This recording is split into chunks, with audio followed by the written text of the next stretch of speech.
empêcher. Donc, nous allons voir ça ce soir. Donc, on va lire deux passages. On va lire Hébreux 11, verset 3 et 1 Pierre 2, verset 9. On va commencer par 1 Pierre, puisque moi je prends la Bible. 1 Pierre 2, verset 9.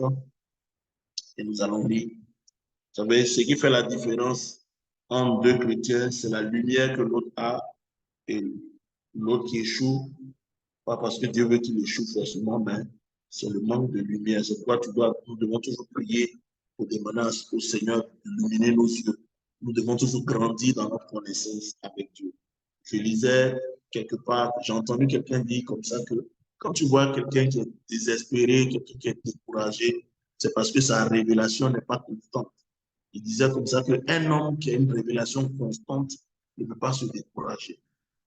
Et je pense que c'est pas faux. Et il a dit dans le ciel, pourquoi dans le ciel il y a toujours la louange? Parce que Dieu se révèle constamment dans le ciel. C'est pourquoi quand on lisait Apocalypse, la Bible parle de Saint, Saint, Saint, Saint est l'Éternel. En fait, ce n'est pas Saint, Saint, Saint est l'Éternel, c'est différent, différent. Parce que Dieu n'habite pas dans le ciel, il habite les cieux des cieux.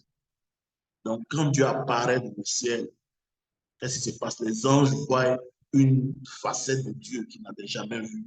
Et ils crient saint, ils crient différent. Donc, ça veut dire, pour l'éternité, les anges vont voir des facettes de Dieu qu'ils n'ont pas vues depuis l'éternité. Donc, c'est vraiment important que ta révélation soit actualisée afin que tu ne sois pas découragé. Amen. Parce que regardez, Dieu, il ne voit pas juste un pan de notre vie. Dieu voit toute notre vie en un seul clic. Parce que dans le ciel, il n'y a pas de notion de passé, présent, futur. Dans le ciel, la notion de temps n'existe pas. C'est sur cette terre que nous voyons, sous le soleil, nous voyons en séquence. Dieu qui est dans le ciel ne voit pas en séquence. Nous voyons en séquence, mais Dieu ne voit pas en séquence. C'est pourquoi quand Dieu regarde une personne, cette personne peut être dans une saison difficile, mais vous allez voir que dans cette saison difficile, Dieu lui annonce toujours une saison favorable. Dieu ne viendra pas te dire que tu as la victoire quand tout va bien. Dieu va venir te dire que tu as la victoire quand tout va mal. Dieu ne viendra pas te dire que tu seras milliardaire quand il n'y a rien, quand tout va bien chez toi, tes greniers sont remplis. Non. Dieu va venir te dire que tu es milliardaire quand il n'y a même pas un rond dans ta poche. Comme Gédéon, il a dit à Gédéon, vaillant héros. Gédéon dit, mais tu me connais, je suis dans une défaite totale. Toi, tu m'appelles vaillant héros. Ouais, Dieu ne voit pas nos circonstances dans lesquelles nous sommes. Il voit au-delà. Voyez, il voit au-delà. Il voit d'autres facettes de nos vies que nous ne voyons pas. Donc, quand pendant que nous traversons des moments difficiles, souvent nous sommes découragés, mais Dieu ne veut pas que tu sois découragé. Il veut que tu continues. Alléluia. Dis à ton frère, Dieu veut que tu continues. C'est vraiment important. Donc, on va lire ensemble 1 Pierre 2, verset 9. 1 Pierre 2, verset 9. Donnez-moi le temps de... Voilà. Il dit, vous, au contraire, vous êtes un peuple choisi, des prêtres royaux, une nation sainte, un peuple racheté afin de proclamer les louanges de celui qui vous a appelé des ténèbres à sa merveilleuse lumière. Ce soir, j'ai dit, je vais parler de la sacrificature et de la spiritualité de la vie sur cette terre. Amen. Le deuxième passage qu'on va lire, c'est Hébreux, le chapitre 11, le verset 3. Hébreux, chapitre 11, le verset 3. Hébreux 11, verset 3 dit, je dis la parole de Dieu, il dit, par la foi, nous comprenons que l'univers a été formé par la parole de Dieu, de sorte que le monde visible n'a pas été fait à partir des choses visibles. Donc, si le monde visible n'a pas été fait à partir des choses visibles, ça veut dire que le monde visible a été fait à partir du monde invisible. Donc, le monde visible est la copie conforme du monde invisible. C'est vraiment important de comprendre cette notion. Donc, je parle de une des vérités que Satan ne veut pas que tu saches. Et la première chose que je veux te dire, c'est que la compréhension de cette vérité-là va changer ta perspective ou ta vision de voir la vie sur terre. Parce que vous voyez souvent, quand on n'a pas la bonne vision, il est difficile de bien marcher. Un homme qui ne voit pas bien ne marchera pas bien. Voilà pourquoi souvent dans notre marche, nous trébuchons, parce que sur cette terre, David a dit dans le psaume 119 que ta parole est une lampe à mes pieds, une lumière sur mon sentier. Ça veut dire que les apparences de ce monde sont trompeuses. Nous sommes dans un monde de ténèbres, nous sommes dans un monde où il n'y a pas de clarté. Donc, un homme qui veut marcher dans ce monde-là pour réussir, il a besoin que la lumière de la parole l'éclaire. Parce que si la lumière de la parole de Dieu ne t'éclaire pas, tu vas poser des actes qui seront préjudiciables pour toi dans le futur. Voilà pourquoi on a besoin de révélation. Chaque choix, comme j'ai dit, chaque choix est une allégeance que nous faisons. Alléluia. Donc, comprendre la spiritualité de la vie sur terre va t'épargner beaucoup de pleurs, va t'épargner beaucoup de choses, de déboires. Alléluia. Amen. Donc, il y a des secrets qui peuvent être mis, qui peuvent mettre fin à notre lutte sur cette terre. Un des mensonges de Satan, c'est que, excusez-moi, j'ai mis ça sur un portable, donc souvent quand je lis, je vais vous dire, il y a un secret ou il y a des secrets qui peuvent mettre fin à ta lutte sur cette terre. Il faut noter ça, c'est vraiment important. Il faut noter qu'il y a des secrets qui peuvent mettre fin à tes luttes sur cette terre. Et deuxième chose, c'est que si tu échoues dans ta sacrificature, il te sera difficile de régner comme roi sur cette terre. Dans le premier passage qu'on a lu, qui est 1 Pierre 2, verset 9, la Bible dit quelque chose de très important. Une des raisons pour lesquelles Dieu nous a sauvés, c'est d'abord de faire des sacrificateurs. Nous sommes des sacrificateurs et des rois. La sacrificature parle du travail spirituel que nous devons faire et la royauté parle de notre impact sur cette terre. Il faut suivre, c'est vraiment important. En fait, Dieu n'a pas inversé les choses. C'est dans la mesure où ta sacrificature est en bon état que ton impact sur cette terre sera aussi en bon état. C'est pourquoi j'ai dit, si tu échoues dans ta sacrificature, alléluia, il te sera difficile de régner comme roi sur cette terre. Donc, en fait, ce qui donne à un homme de régner sur cette terre, ce qui donne à un homme d'avoir de l'impact sur cette terre, ce qui donne à une femme d'avoir de l'impact sur cette terre, c'est la compréhension que d'abord Dieu l'a établi comme sacrificateur ou sacrificatrice. Alléluia. Si quelqu'un ne sait pas que Dieu l'a établi comme sacrificateur ou sacrificatrice, il lui sera difficile d'avoir de l'impact sur cette vie, dans cette vie sur cette terre. C'est vraiment, vraiment important. Donc, Dieu nous a pas appelés d'abord à régner. Non. La première chose que Dieu a dit à Adam, c'est cultive et garder le jardin. Il veut dire le mot cultiver et garder le jardin. Le jardin parle de la sacrificature. Donc, un homme va avoir de l'impact. Un homme va avoir la réussite sur cette terre s'il traite d'abord, ou il a compris qu'il est d'abord sacrificateur avant d'être roi. Malheureusement, dans nos églises, on nous a enseigné à être des rois d'abord. Voilà pourquoi beaucoup sont en train d'échouer. Parce que Satan ne veut pas que les gens comprennent que le monde est plus spirituel que physique. C'est pourquoi je dis ce soir, je vais te parler de la spiritualité, de la vie sur terre. Si tu comprends que ce monde physique est venu du monde invisible, tu ne vas pas mélanger les priorités. Tes priorités seront d'abord gérer le monde invisible. Et quand tu sais bien gérer le monde invisible, ta vie dans le physique va suivre. Ce n'est pas l'inverse. Mais nous, ce qu'on nous a appris, on nous a appris d'abord à pouvoir payer nos factures, à pouvoir faire un certain nombre de choses sur le plan physique, et après, on va dans le spirituel. Non. Un chrétien n'est pas un homme physique. Écoutez-moi, nous ne sommes pas des hommes physiques qui essayons de vivre une vie naturelle. Non. Nous sommes des hommes spirituels qui vivons dans un corps pour avoir une expérience physique. Je ne suis pas un homme naturel qui essaie d'avoir une expérience spirituelle. Non. Je suis d'abord un homme spirituel qui essaie d'avoir une expérience physique. Donc, en fait, le physique, là, n'est pas mon environnement premier. C'est pourquoi la Bible dit, plus que les enfants, Hébreux chapitre 2. Puisque les enfants ont participé à la chair et le sang, les enfants ont participé à la chair et au sang. Jésus également y a participé. Donc, nous ne sommes pas la chair et le sang. Nous participons à la chair et le sang. C'est comme quelqu'un qui quitte une autre planète, qui vient sur la terre et qui apprend à vivre comme un homme. En fait, c'est ça.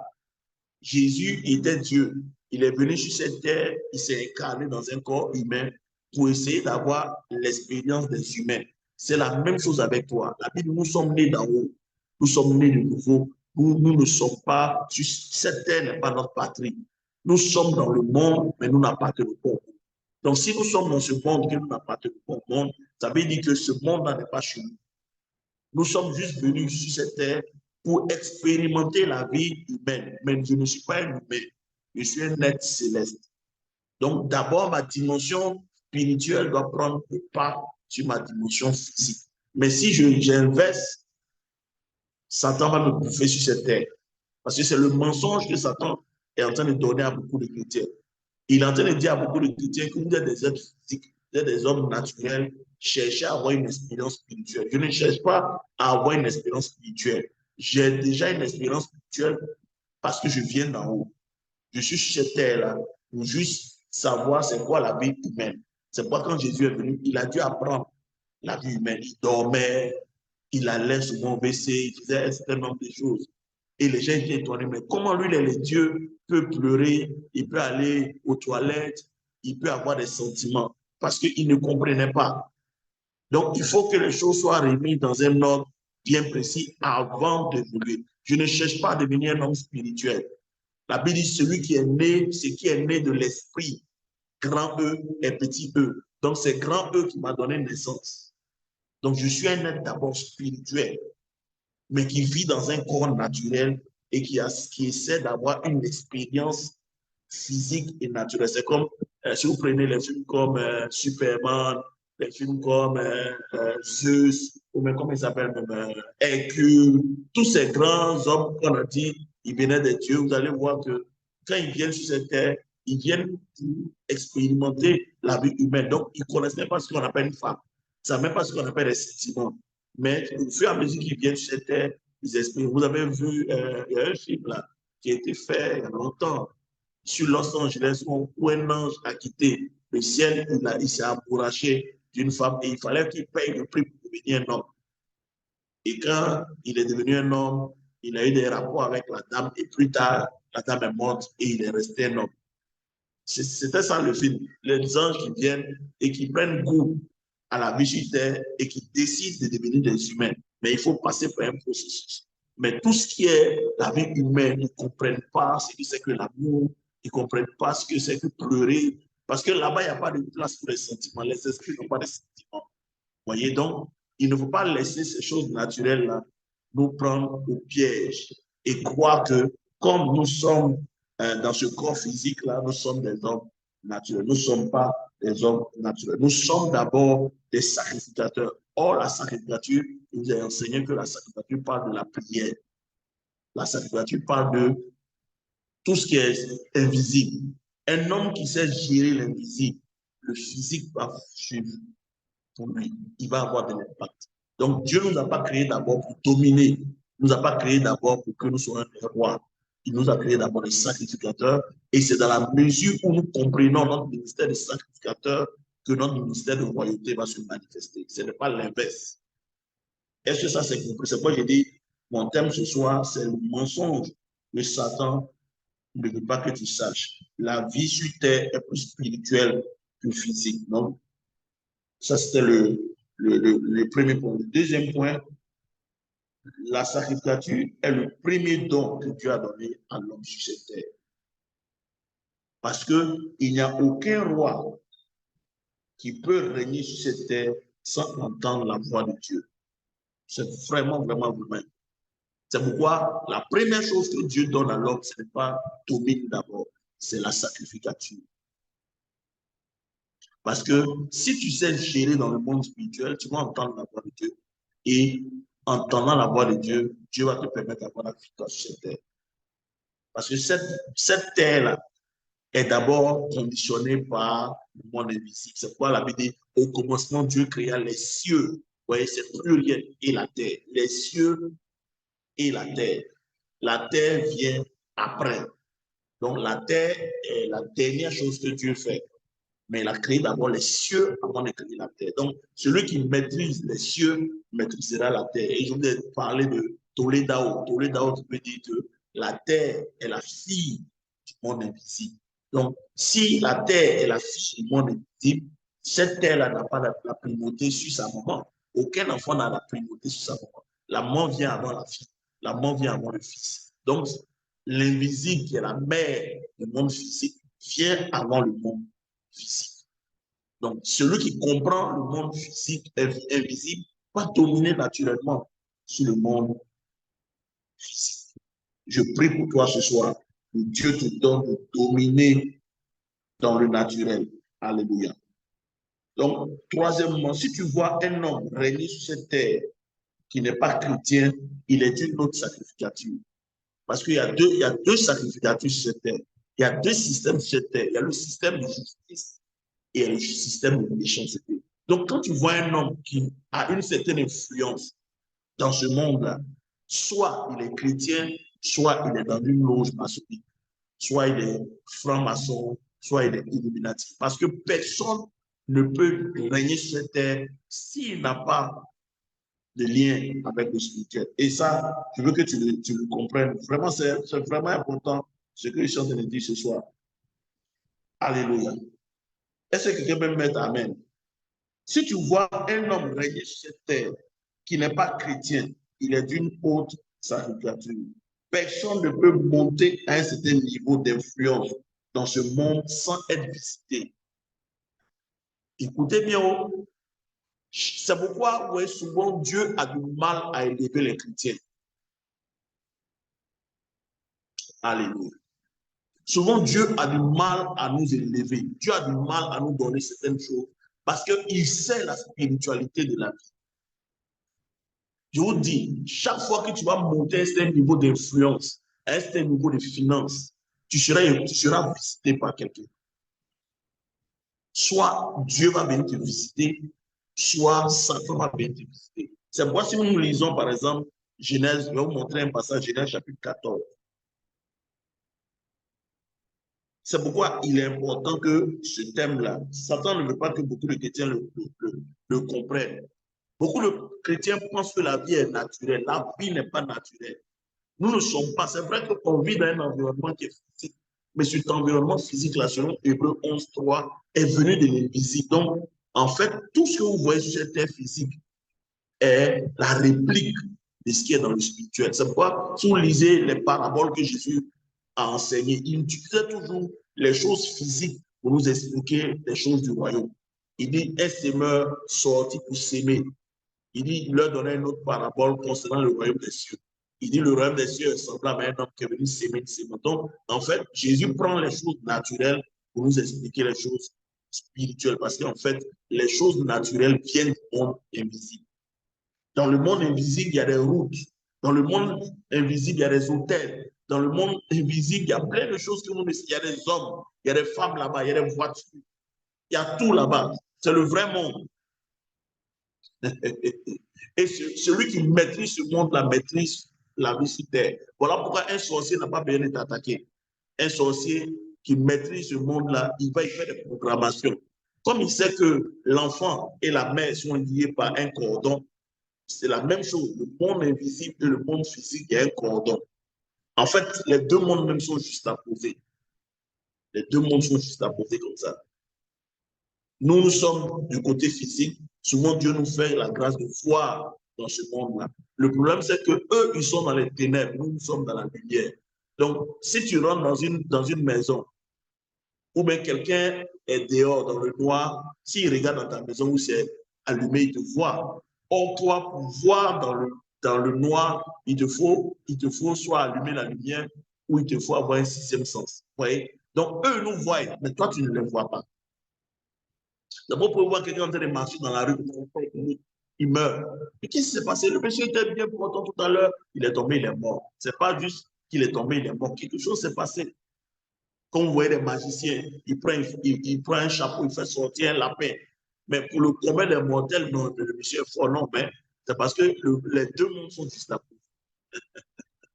Toi, tu ne vois pas, mais lui, comme il opère dans les deux mondes en même temps, il peut faire venir de ce monde un lapin.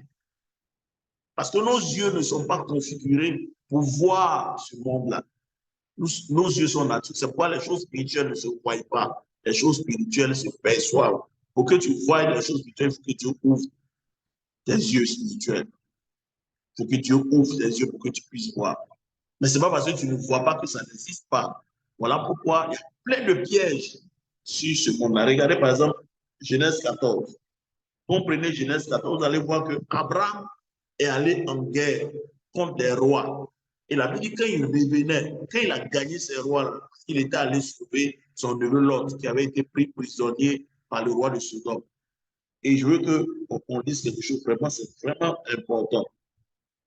On dit, je vais lire à partir de. On dit alors, verset 8, alors les rois de Sodome, de Gomorrhe, Adma, de Stébon et Béja, c'est-à-dire soit s'avançèrent. Ils se rangèrent en ordre de bataille contre eux dans la vallée de Sidim. Contre Cadorlaomer, roi de l'âme, ainsi de suite. Je veux vous montrer quelque chose. Voilà, voilà. Verset 17, verset 17. On dit, lorsque Abraham revient de sa victoire sur Kedorlaomer et sur les rois qui étaient ses alliés, le roi de Sodome sortit à sa rencontre dans la vallée de Shiva, c'est-à-dire la vallée du roi. Mephibosheth, roi de Salem, fit apporter du pain et du vin. Il était prêtre du Dieu très haut. Il bénit Abraham. Donc, la Bible dit quand Abraham va aller faire la guerre contre les rois, il va gagner cette guerre et il va avoir un butin. Parce qu'il n'y a pas de guerre qui n'a pas d'intérêt économique. Toutes les guerres ont intérêt l'économie. Voilà pourquoi vous voyez aujourd'hui ça chauffe sur les Européens. Parce qu'en fait, il faut qu'ils fassent la guerre à cause des ressources minières de certains pays africains. Aujourd'hui, ça chauffe parce que les pays africains se sont réveillés pour dire non. Mais si vous regardez la Première Guerre mondiale, la Deuxième Guerre mondiale et toutes les guerres que vous voyez dans le monde, le point focal, c'est l'argent. Donc, quand il a eu assez d'argent, la Bible dit, dès que Abraham a eu cette percée financière, des rois ont commencé à venir à sa rencontre. Je te dis, frère, voilà pourquoi souvent tu pries, tu pries. Dieu ne fait pas certaines choses parce qu'il sait qu'il n'y a pas de niveau où on ne va pas venir te visiter. Une percée financière, dès que tu commences à avoir l'argent, il y a des gens qui vont venir te visiter, que ce soit des anges de Dieu ou des serviteurs de Satan. Et la Bible dit, pendant que ces gens-là venaient le visiter, qu'est-ce qui va se passer? Dieu va apparaître lui-même en la personne comment il s'appelle? Melchisedec. Melchisedec, si vous lisez Hébreu chapitre 7, on dit, il n'a ni père ni mère. Il n'a pas de généalogie, c'est Dieu lui-même. Donc, Dieu va, c'est ce qu'on appelle en théologie une épiphanie. Dieu va prendre le corps humain, il va devenir un homme pour apparaître. Parce que, frère, ce qui se passait là, c'était trop dangereux. Parce que dès l'instant où tu deviens fort dans la vie, il y a deux choix, il y a deux cas. Soit tu es en allégeance à Dieu, soit tu es en allégeance à ça. Personne ne sait pas où est dans Matthieu chapitre 4. Satan vient voir Jésus pour dire, si tu te prostères, tous les royaumes et les gloires, je vais te les donner parce que ça m'a été donné. Ouais. Parce qu'il n'y a personne qui peut être fort sur cette terre, riche sur cette terre, s'il n'appartient pas à une obédience, soit de Dieu ou bien de Satan. Voilà pourquoi souvent quand nous prions, Dieu est obligé de ne pas faire certaines choses. Il était un bon Dieu. Oh, quelqu'un n'a pas dit Amen. Donc, j'ai dit, si tu vois un homme régner sur cette terre qui n'est pas chrétien, il est d'une autre obédience. Personne ne peut monter un certain niveau d'influence dans ce monde sans être visité. C'est pourquoi il y a plusieurs niveaux de sacrificature qui soutiennent chaque niveau d'élévation. Est-ce que quelqu'un comprend? Chaque niveau d'élévation dans la vie est soutenu par un autel ou par une sacrificature. Donc, quand tu vois un homme monter en échelon, tu vas te rendre compte qu'il y a un autel qui soutient son élévation. Soit c'est l'autel de Dieu ou c'est l'autel démoniaque. Voilà pourquoi tous les vendredis, nos hommes politiques, nos hommes là, ils s'en vont au village. Chaque année, les gens vont. Je me rappelle une année, je revenais de Pointe-Noire. C'était dans le mois de novembre. On était quitté à Pointe-Noire, on a pris un Maroc. Parce que Côte d'Ivoire ne pouvait pas desservir à Abidjan. Donc, ils nous ont mis dans l'avion de Air Maroc. Mais je vous assure que, frère, il y avait dans l'avion des Sénégalais de la diaspora. Ils étaient nombreux. Donc, le pasteur qui était avec moi, lui a demandé, mais pourquoi partez plus nombreux comme ça? Il dit, non, on retourne au Sénégal. Il dit, mais c'est pourquoi? Il dit, non, chaque année, à Touba, au Sénégal, il y a un très grand marabout là-bas. Et tous les Sénégalais de la diaspora se réunissent pour aller prendre des bénédictions pour commencer la nouvelle année. Waouh! Ouais, eux, là, ils ne sont même pas chrétiens, mais ils ont compris la spiritualité de la vie. Ok, j'ai dit tout niveau d'élévation dans la vie est toujours accompagné d'un hôtel ou d'une sacrificature. En fait, il n'y a personne qui est élevé dans cette vie qui n'a pas un support. C'est pourquoi j'ai dit, Dieu souvent est obligé de ne pas nous exaucer parce qu'il sait la réalité de ces choses-là. Abraham, dès que la percée financière a été faite net, la Bible dit les rois sont venus à sa rencontre. Et si vous lisez bien le verset 17, on dit, dans la vallée, il y a une vallée qu'on appelle la vallée du roi. En fait, c'est une vallée dans le temps où les rois se mettaient pour faire des transactions financières. C'est comme un marché, c'est comme une bourse. Donc, c'était un lieu d'échange, c'était un lieu de transaction. Or, les rois qui venaient vers Abraham n'étaient pas des petits rois.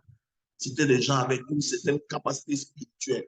Et Abraham n'avait pas cette carrure-là pour les rencontrer. C'est pourquoi, ouais, Melchizedek apparaît, il donne la Sainte Seine à Abraham, il donne le pain et le vin à Abraham. Et là, la Bible dit, Abraham paye la dîme. Vous voyez maintenant, parce que nous, la dîme qu'on nous enseignait, on nous enseignait la dîme de Malachi. En fait, la dîme qu'on doit payer, ce n'est pas la dîme de Malachi. On paye la dîme selon l'ordre de Melchizedek, qui est notre Jésus. Jésus est maintenant notre Melchizedek. Et cet hôtel de Melchizedek-là, en réalité, on ne paye pas la dîme parce qu'on cherche l'argent. La dîme ne donne pas l'argent. La dîme nous préserve. Parce que quand tu vas travailler et que quelqu'un te donne de l'argent qu'il te donne, cet argent porte la marque du Dieu qui l'adore. N'oublie jamais ça. Voilà pourquoi beaucoup de gens, dès qu'ils ont l'argent, ils deviennent fous. Parce qu'en fait, l'argent porte la marque du propriétaire. C'est pourquoi, quand les gens sont venus voir Jésus pour dire il faut qu'on paye l'impôt, Jésus, donnez-moi une pièce. Quelle est la marque qui est sur la pièce? On dit c'est celle de César. Il dit donnez à César ce qui appartient à César et donnez à Dieu ce qui appartient à Dieu. Donc, sur l'argent, parce que le monsieur qui te donne de l'argent, celui avec qui tu travailles, l'argent qui te paye chaque fin du mois, il adore quelque chose. Donc, quand il te donne son argent, quand il te donne son argent, le Dieu qu'il sert accompagne aussi l'argent qu'il te donne. Voilà pourquoi on demande aux chrétiens de payer la dîme. Parce que la dîme est le système qui te préserve du Dieu que ce monsieur-là adore. Voilà pourquoi quand un chrétien ne paye pas sa dîme, l'argent, on ne sait même pas où ça va. Il va bouffer l'argent, il va faire n'importe quoi avec l'argent et ça ne reste jamais dans sa main parce que le Dieu du monsieur.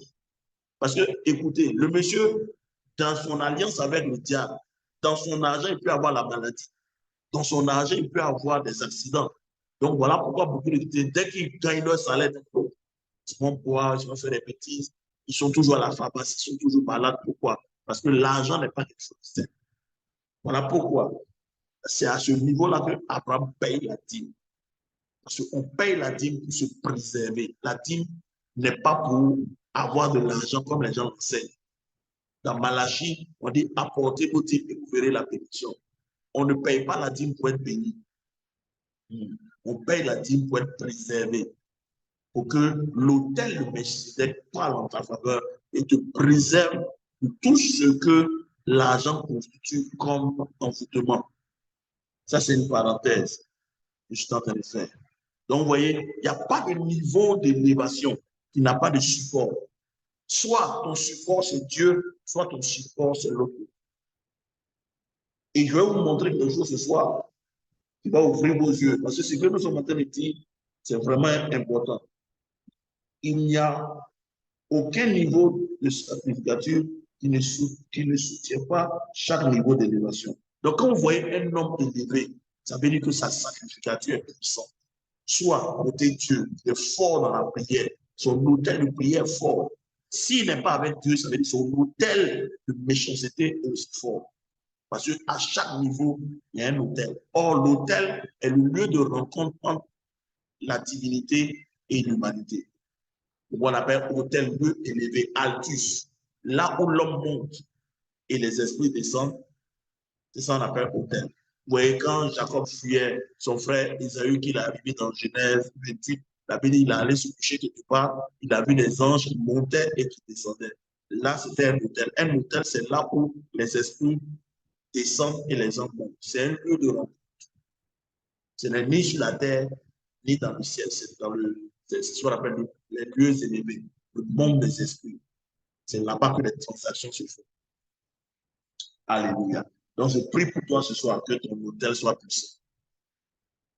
Ah, tiens, il faut que ton autel soit puissant. Tiens, il faut que ton autel soit puissant. Il faut élever ton niveau de sacrificature. Alléluia. C'est pourquoi pour protéger certains chrétiens, Dieu nous maintient dans notre statut. C'est pourquoi l'élite de ce monde sont dans un camp. Ils règnent par la méchanceté. C'est pourquoi, si vous comprenez ça, vous allez comprendre que la plupart des gens qui sont dans l'élite mondiale sont dans l'autre camp. Ils sont dans le camp de Satan. Parce qu'il n'y a aucune élévation qui n'est soutenue par... Il faut que ton auteur soit... OK. Il n'y a aucune élévation, il n'y a aucune position qu'un homme va occuper dans ce monde-là qui n'est pas soutenue par un autel ou par une sacrificature. Soit c'est Dieu ou c'est Satan. C'est pourquoi beaucoup de chrétiens s'étonnent du fait que les gens de l'autre côté, là, ils sont dans une sacrificature de méchanceté. J'ai écrit ceci. C'est pourquoi l'élite de ce monde, la plupart des gens qui sont dans l'élite de ce monde-là, ils sont dans le règne de la méchanceté, car la méchanceté est la nature de leur sacrificature. Donc, il y a deux sacrificatures. Il y a la sacrificature de la justice et la sacrificature de la méchanceté. Donc, si tu n'es pas sacrificateur, tu n'es pas sacrificateur pour le ciel, tu es sacrificateur pour l'enfer. Et c'est deux systèmes. Voilà pourquoi eux, là, dans leur sacrificature, ils sont obligés de tuer. C'est pourquoi j'ai mis ça ici. C'est vraiment important. Car la méchanceté est la nature de leur sacrificature. C'est pourquoi ils sacrifient beaucoup et versent du sang. Car la mort est une échelle pour être venu à chaque niveau. Donc, eux, dans leur sacrificature, il faut verser beaucoup de sang. Il faut tuer beaucoup de personnes pour monter. Parce que leur sacrificature est basée sur la méchanceté. Donc, pour monter dans la société, pour monter en finance, ils tuent, ils versent le sang. Voilà pourquoi il y a des ritualistes qui prennent, ils enlèvent des humains, ils les égorgent, ils versent le sang pour devenir assez riches, puissamment riches. Parce que, frère, c'est deux écoles, c'est deux sacrificatures. Soit tu es avec Dieu, soit tu es avec le diable. Vous avez vu dans Matthieu chapitre 4, Satan même bien voir Jésus, il dit, si tu m'adores, tous ces royaumes et leurs puissances, en termes d'argent, en termes de gloire, je vais te les donner. C'est pourquoi aujourd'hui dans le monde, la plupart des chanteurs, des artistes, ont sacrifié leur vie pour devenir des stars dans ce monde-là. Parce que, et c'est des gens qui sont dans des rituels bizarres. Mais c'est normal parce que c'est la nature de leur sacrificature qui nécessite ça. Il faut qu'ils sacrifient, il faut qu'ils tuent. Ils doivent aller chaque fois au village, ils doivent voyager, aller dans certains pays où il y a le vaudou, où il y a certains fétiches, ils doivent sacrifier des albinos, ils doivent sacrifier des enfants, des bébés. Lui-même là, il ne sacrifie pas ses enfants. Il va marier une dame, il va la prendre comme maîtresse, elle va tomber enceinte. Et elle ne comprend pas, elle n'accouche jamais. Chaque fois qu'elle prend une grossesse, la grossesse tombe. Pourquoi? Parce qu'il faut sa sémence il faut sacrifier son propre sang. Mais il ne va jamais toucher les enfants de la titulaire, de celle qu'il a mariée.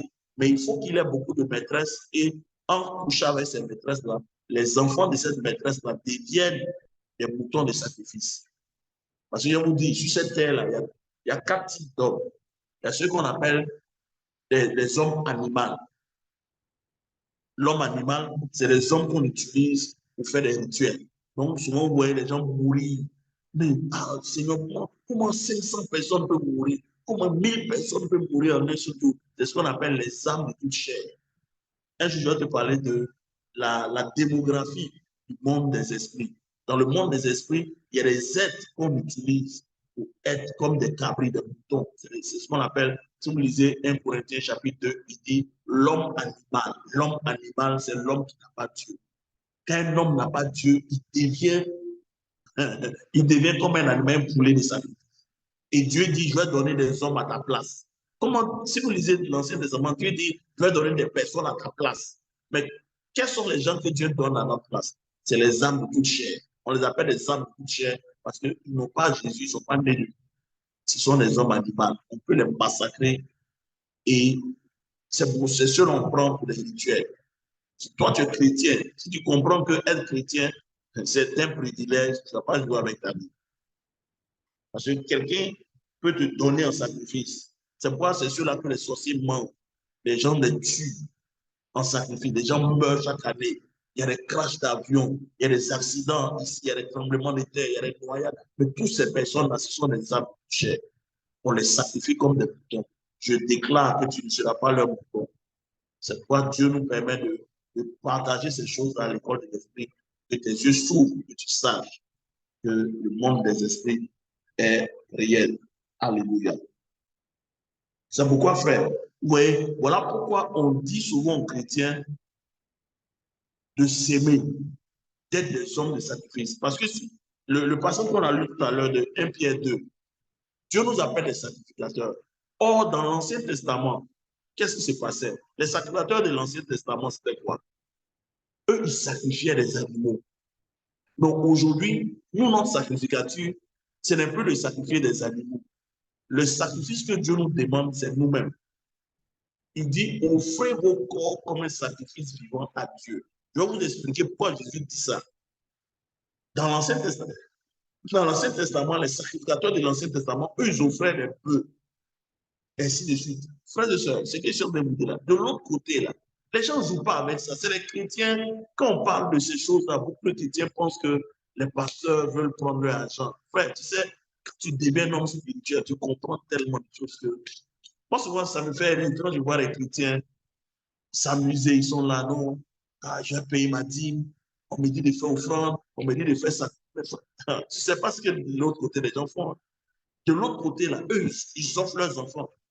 Un homme peut livrer son père, sa mère, il peut même couper la tête de sa maman et puis il envoie ça dans le couvent parce qu'il veut devenir grand. Un homme peut tuer sa propre femme pour devenir un riche. Mais c'est nous les chrétiens, on ne comprend pas. Parce que, frère, la sacrificature, ce n'est pas un jeu. Eux, leur sacrificature est la monnaie de leur sacrificature, c'est le sang, c'est les sacrifices humains. Parce que dans le monde des esprits, le sang est une monnaie d'échange. La vie humaine est une monnaie. C'est pourquoi Jésus a pris notre place. On appelle ça le principe de la substitution. Est-ce que vous avez vu que quand Dieu devait nous sauver, il a envoyé son Fils. Il dit, Dieu a tant aimé le monde qu'il a donné son Fils, afin que quiconque croit en lui ne périsse pas. Mais regardez comment Dieu a donné son Fils. Il a sacrifié Jésus pour nous avoir. Donc, c'est un principe dans le monde des esprits. On peut sacrifier pour avoir certaines choses. Jésus, son sacrifice, nous a donné la vie. Mais de l'autre côté, eux, leur sacrifice aussi leur donne la vie en termes de quoi? Position de domination, en termes de richesse. Donc, il faut comprendre. Voilà pourquoi chaque année, ces gens ne jouent pas, ils sacrifient. Voilà pourquoi on les appelle des philanthropes. Ce n'est pas philanthropie qu'ils font. Ils comprennent les principes. Ils savent que l'argent qu'ils ont là, ça vous fait un certain nombre de choses. On leur dit là-bas, il faut aider les pauvres, il faut aider ceci. Mais en le faisant, ils activent des choses.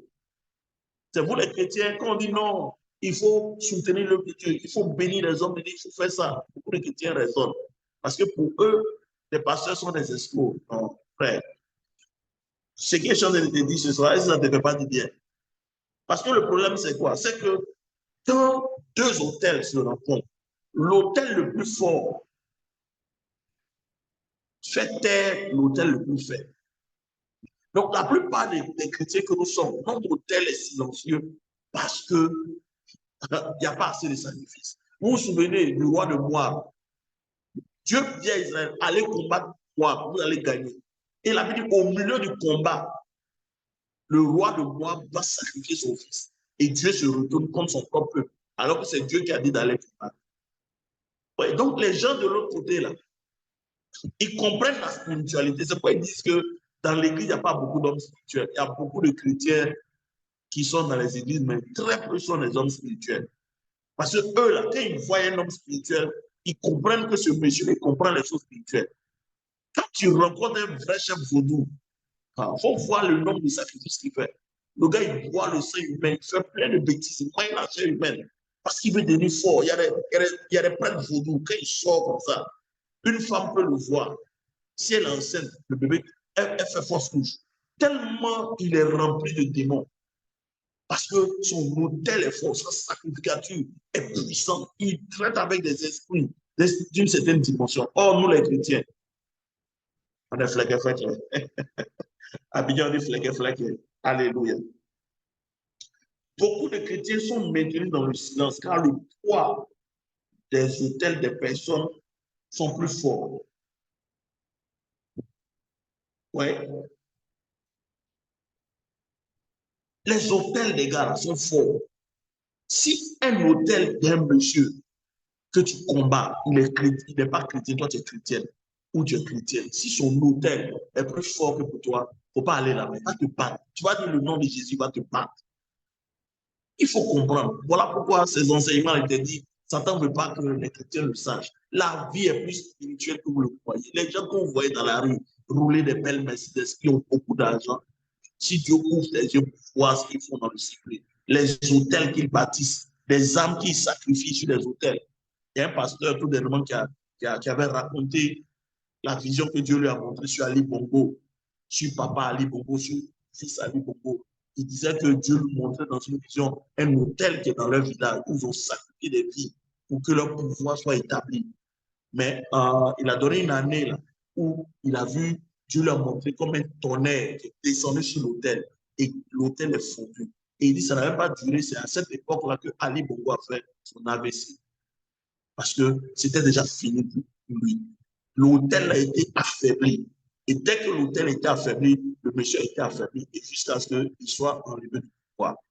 Donc, tu vois que pour qu'un homme reste au pouvoir, qu'un homme domine, frère, qu'un homme parle et puis toute une nation le suit. Un homme fait des choses et puis toute une nation ne peut pas parler. Vous ne savez pas dans quoi le monsieur est. Vous ne savez pas l'hôtel, les démons il a envoyés pour maintenir toute une population en esclavage. Si vous lisez Galate, Paul dit Galate, qui vous a ensorcelé? On peut ensorceler un peuple. Il y avait dans le livre des Actes des Apôtres, celui qu'on appelle Simon le magicien. La Bible dit qu'il était grand dans la ville à cause de sa magie. Donc, quelqu'un peut devenir fort dans une ville parce qu'il est magicien, parce qu'il fait des tueurs. Et toi, tu es chrétien, tu es dans la même ville, là, tu ne peux pas t'en sortir. Parce que l'autel, monsieur, là, parle tellement qu'il est partout. On parle de lui. Et nous, les chrétiens, nous qui disons que nous avons Jésus, nous avons la lumière, personne ne parle de nous parce qu'on n'a pas d'impact. Pourquoi on n'a pas d'impact? C'est ce que je veux t'expliquer ce soir. Parce que quand on dit que tu es sacrificateur, comparé aux sacrificateurs de l'Ancien Testament, eux, ils offraient des holocaustes. Ils offraient des 1000 bœufs. Regardez, Salomon a offert 1000 bœufs en holocauste. La Bible a même Dieu est descendu pour le visiter. Frère, ça veut dire que, frère, tu veux ressembler à un homme de Dieu, tu peux avoir la même carrure que cet homme de Dieu, mais tu ne sais pas le type de sacrifice que le monsieur fait. Quand je parle de sacrifice, c'est en termes de livrer sa vie. Alléluia. Alléluia. Donc, dans l'Ancien Testament, les sacrificateurs offraient des animaux, mais aujourd'hui, ce sont nos corps. Allons dans Matthieu 16, verset 27. Matthieu 16, tu veux devenir un homme puissant. Je suis en train de t'expliquer comment on devient puissant sur terre. Je suis en train de t'expliquer comment on vit une vie de domination, une vie de royauté. C'est une vie de sacrifice. Matthieu 16, vous connaissez ce passage pour lire, où il dit, celui qui veut venir après moi, qui renonce à lui-même, qui se charge de sa croix, et me suit. Beaucoup de gens récitent ce passage-là, mais aujourd'hui, je vais t'expliquer de quoi Jésus parle de ce passage-là. Alléluia. En fait, Jésus est en train d'énoncer un principe ici. C'est vraiment important que je te dise. Et ce principe-là, c'est quoi? Il dit, les autres sacrificateurs utilisent la chair comme monnaie d'échange. Mais nous, là, ce n'est pas les hommes que nous sacrifions, ce n'est pas les moutons que nous sacrifions, c'est notre corps qu'on doit sacrifier. Pourquoi le Seigneur demande à tous ceux qui veulent le suivre de livrer notre corps, de livrer notre chair, de porter notre croix? Pourquoi? Parce que si vous lisez Genèse chapitre 6, Genèse chapitre 6, on va lire, vous allez voir quelque chose. Quand tu as ouvert mes yeux dessus, oh Seigneur, frère, c'est la parole de Dieu là, elle est tellement profonde que souvent tu penses que tu as compris, mais tu n'as rien compris. On dit que lorsque les hommes eurent commencé à se multiplier à la surface de la terre et que des filles leur furent nées, les fils de Dieu virent que les filles des hommes étaient belles et ils en prirent pour femmes parmi toutes celles qu'ils choisirent. Alors l'Éternel dit, mon esprit ne contestera pas toujours avec l'homme, car l'homme n'est que chair. Il vivra 120 ans. Il y avait des géants sur la terre à cette époque. Ce sont ceux-là qu'on appelle les Néphilim. Les Néphilim sont une race hybride. C'est ni des hommes, c'est un mélange d'hommes et d'esprits. Et c'est ce que la Bible dit, dans le temps où nous sommes, cette même scène va se reproduire. Donc, on a aujourd'hui, c'était des hommes hybrides. C'est pas pas des hommes. J'écoutais une dame tout à l'heure, vers 14 heures, elle envoyait un message, une jeune fille. Elle dit, mes soeurs, prions avant de sortir. Et puis, elle disait non, qu'aujourd'hui, il y a des hommes qui viennent de la mer, des beaux hommes avec des voitures, mais ils viennent de la mer, et des femmes aussi très belles qui viennent de la mer. Elles ont des voitures, elles roulent dans la vie, ils cherchent des jeunes filles, elles cherchent des jeunes hommes pour coucher avec ces personnes, pour détruire leur destin. Et quand ils finissent les soirs, ils sentent, ils vont sous la mer. Elle parlait de ça. Voyez? Et ici, en fait, pourquoi Jésus dit celui qui veut me suivre doit livrer sa chair pour que sa chair soit brisée? Parce que selon la tradition des Juifs, les Néphilim, les géants dont on parle ici, étaient des hommes qui étaient des cannibales. Il faut noter, c'est vraiment important. C'était des hommes, c'était des cannibales. Voilà pourquoi dans la sacrificature des sorciers, des hommes de l'autre côté, la chair humaine est mangée. Les sorciers, par exemple, mangent la chair humaine, ils détruisent des vies. Pourquoi? Parce que selon la Bible, Genèse chapitre 3, quand l'homme a péché, Dieu dit au serpent que ta nourriture sera la chair. Tu mangeras la poussière de la terre tous les jours de ta vie. Or, nous, le monde savait que notre chair a été faite de poussière. A dit Dieu forma l'homme de la poussière de la terre. Donc, en fait, le chrétien qui va être un chrétien qui va rester dans la chair va devenir la nourriture aux démons. Parce que dans le monde des esprits, les démons se nourrissent de chair humaine. Voilà pourquoi dans leur cérémonie, il y a des rituels. La chair humaine est préparée, les hommes sont décapités, on fait des rituels avec des centaines de morts.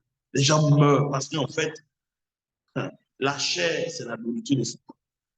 Donc, le chrétien qui a donné sa vie à Dieu, qui ne portera pas sa croix pour suivre Jésus, en fait, tu es en train de te livrer sans même le savoir, comme nourriture. Donc, oh, c'est destiné. Je dis, quand Dieu a ouvert mes yeux, Seigneur, il faut nous aider. En fait, moi, j'avais toujours pensé que non, quand Jésus dit, celui qui veut me suivre, qui porte, non, non, la chair humaine est la monnaie d'échange d'une autre sacrificature. Si je ne donne pas ma chair à Dieu, un autre sacrificateur va la manger. C'est pourquoi le Seigneur demande qu'on donne notre corps comme un sacrifice. Il dit, Romains 12, offrez au fond nos corps comme un sacrifice.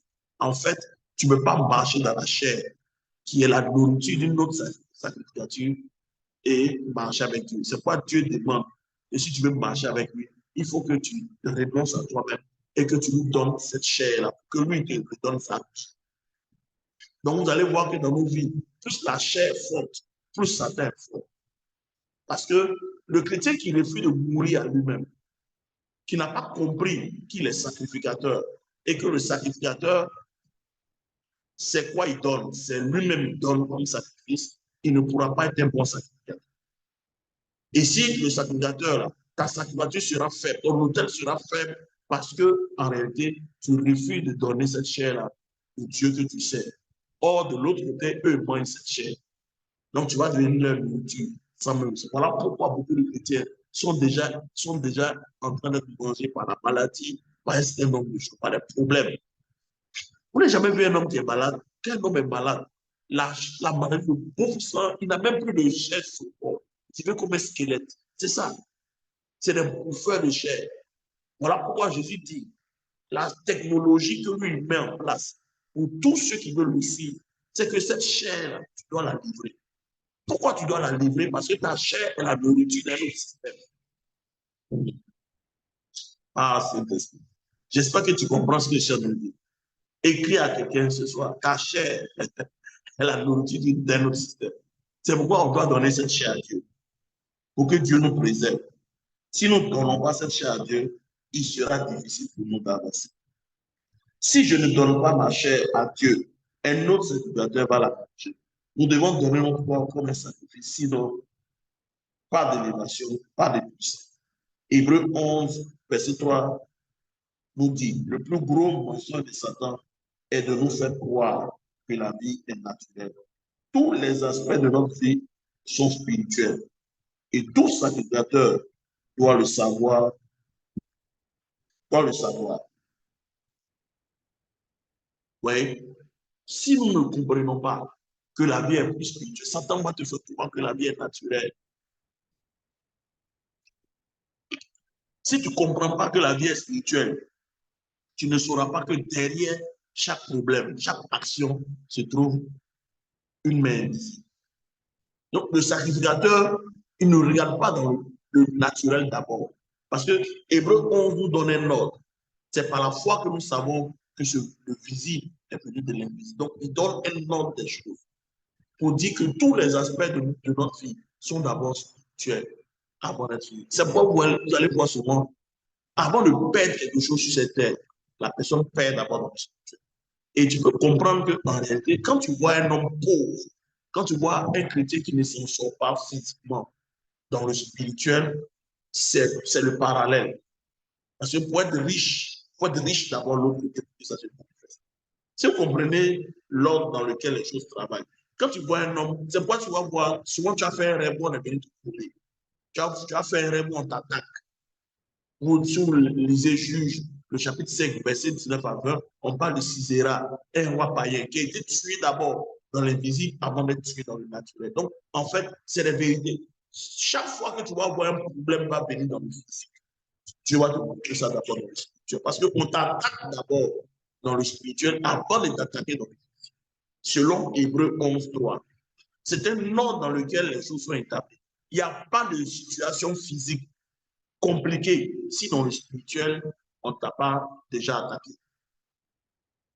Voilà pourquoi le sacrificateur qui comprend ça, quand il voit quelque chose, il sait que c'est le spirituel qui ne marche pas. Et la plupart des lundis où on a fait des cours, vous avez vu, quand Israël a eu la défaite à Haït, je suis assuré avec quelque chose dans le spirituel qui s'était passé. Il allait chercher Dieu. Dieu lui a dit non, c'est quelqu'un qui a posé un acte et dans le spirituel, la couverture est quittée, c'est pourquoi vous avez eu la défaite. Donc, il faut que, frère, ce soir, tu comprennes que Satan veut te faire avaler ce mensonge-là, que la vie est naturelle, que tu regardes seulement dans le volet naturel, que tu considères seulement les choses dans le naturel. Or, frère, tout ce qui est dans le naturel vient du spirituel. Or, si on attaque ton spirituel, ton physique va suivre. Donc, tu vas voir, souvent, tu peux te retrouver dans des situations bizarres, tu ne comprends pas, mais c'est des choses qui sont concoctées depuis le. C'est quoi la Bible dit, toute âme forgée comme toi. Quand on dit toute âme forgée comme toi, ça veut dire on t'étudie. on étudie la lignée de laquelle tu viens, on étudie l'arbre généalogique, on étudie l'hérédité de ta famille, on étudie tout ce qui est descendance, généalogie, et on regarde que dans le sang de ces gens-là, tel type de femme qu'ils aiment, tel type de problème qu'ils ont eu, tel type de maladie, et c'est en fonction de ça qu'on comporte maintenant les choses, et puis dans le naturel, ça se manifeste. C'est pourquoi souvent vous allez voir Jésus. Quand Jésus attaque une maladie, il attaque d'abord dans le spirituel. Une fois que dans le spirituel c'est fait, dans le naturel, ça se décante. Si j'ai pu dégager mon spirituel, le naturel n'est qu'un petit problème. Voilà pourquoi, quand David a tué Goliath, il a coupé la tête de Goliath, les mois qui ont suivi, les jours qui ont suivi, Saül aussi a quitté le pouvoir. Saül est mort. Oui, non, Saül est mort. Parce que David ne pouvait pas faire Saül. Pourquoi? Parce qu'il y avait un principe. Ce que tu veux attirer dans ta vie, tu ne le détruis pas. Voilà pourquoi quand David coupe le manteau de Saül, son cœur part. Parce que ce que je veux avoir dans la vie, on honore ce qu'on veut avoir. On entretient ce qu'on veut avoir. Si je veux avoir une notion que j'ai vue sur quelqu'un, je dois honorer cette personne-là.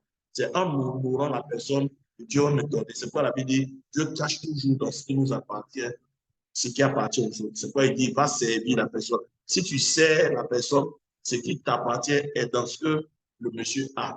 Voilà pourquoi c'est la sagesse. Quand Ruth est allée dans la plantation de poise, elle a servi dans la plantation, mais si elle ne savait pas servir la plantation, elle lui appartient. Donc Dieu te donne toujours pour toi à partir de ce qui appartient à ton prochain. C'est pourquoi il dit, si tu gères bien les biens non plus, Dieu va te donner pour toi. Mais ce que Dieu te donne est dans ce que tu gères pour ton voisin. Voilà pourquoi si vous lisez la Bible, Dieu a point les gens comme les Moïse. Mais quand il a appelé Josué, il a pris ce qui est sur Moïse pour donner à Josué. C'est comme ça que Dieu travaille. Donc, ce que tu cherches là, c'est sur quelqu'un. Si tu identifies la personne que tu le fais, qu'est-ce qui va se passer? C'est qui est sur lui va venir. Mais si tu méprises la personne, c'est qui est sur elle, il ne viendra pas sur toi. C'est la sagesse avec laquelle Dieu travaille. Donc, vous voyez, il faut que nous comprenions que la vie est spirituelle. Arrête de regarder dans le naturel. Tu vas te tromper. Parce que le naturel ne va rien te donner comme église. Mais si tu as cette perspective de la vie, que la vie est d'abord, se passe d'abord dans les visibles avant d'être dans le naturel, tu vas gagner beaucoup de combats. Il y a beaucoup de combats qui sont au devant de toi. Tu ne vas même plus chercher à lutter dans la chair. C'est pourquoi la Bible dit notre livre n'est pas contre la chair.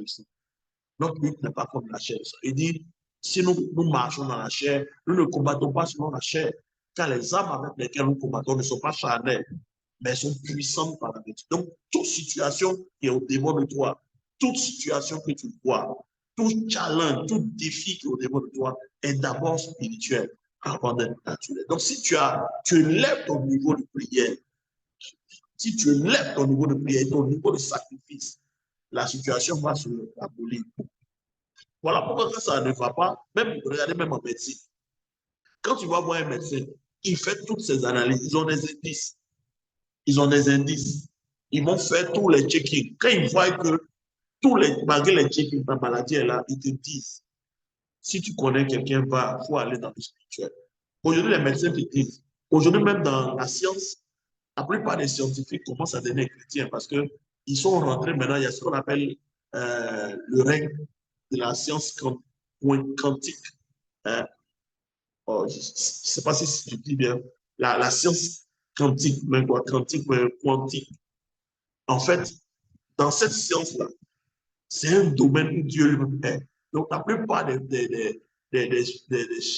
scientifiques qui sont rentrés dans cette dimension ont vu Dieu. Donc, eux tous commencent à se convertir. Parce que la science quantique étudie les éléments les plus infimes dans l'univers. Il y a des éléments dans l'univers, c'est des petits trucs. Comment ces choses existent? Ils sont rentrés, ils ont vu que ça, là, c'est pas existé, il n'y a pas un être supérieur. Et beaucoup qui disaient que Dieu n'existait pas, aujourd'hui, beaucoup sont en train de dire, sont en train d'admettre aujourd'hui, la science est en train d'admettre aujourd'hui que Dieu existe. Il y a un être dans le ciel qui a créé toutes choses. Parce que quand il regarde les particules, il regarde les détails. C'est trop sophistiqué pour que ce soit le hasard. Ce n'est pas possible. Il y a une lettre quelque part qui a fait ça. Et quand leur cœur s'ouvre, Dieu leur parle. Et ils se rendent compte, il y a plein de scientifiques français aujourd'hui qui ont écrit même des livres sur l'existence. Et je me rappelle, j'ai vu un débat comme ça sur France 24 et le monsieur disait, ben, si Dieu existe, c'est que toutes nos théories là sont fausses parce qu'eux, ils ont bâti toute leur vie sur le fait que Dieu n'existe. Ils ont bâti toute leur vie. C'est pourquoi quand un blanc, en Europe, quand tout ne marche plus physiquement, le blanc prend un pistolet sur Dieu, mais il n'a pas le même. Parce que pour lui, la vie est finie. Parce qu'on lui a dit, on lui a parlé souvent de la dimension physique. On ne lui a pas parlé de la dimension spirituelle. Et la plupart de ceux qui vont dans cette dimension spirituelle, ils vont du mauvais côté. Au lieu d'aller vers Jésus, ils vont vers le spiritisme, ils vont dans les sectes. Et les démons commencent à les parler. Donc ce soir, nous allons faire. Je ne sais pas ce que tu es en train de traverser, mais si tu comprends cette vérité-là, que la vie est plus spirituelle, c'est pourquoi, frère, non, regardez, on va vers la fin de l'année. Vous allez voir le nombre de gens qui vont tomber. Vous allez voir le sang qui va couler. Vous allez voir dans les nations ce qui va se passer. Pourquoi? Je vous assure, rien ne se passe au hasard sur cette terre.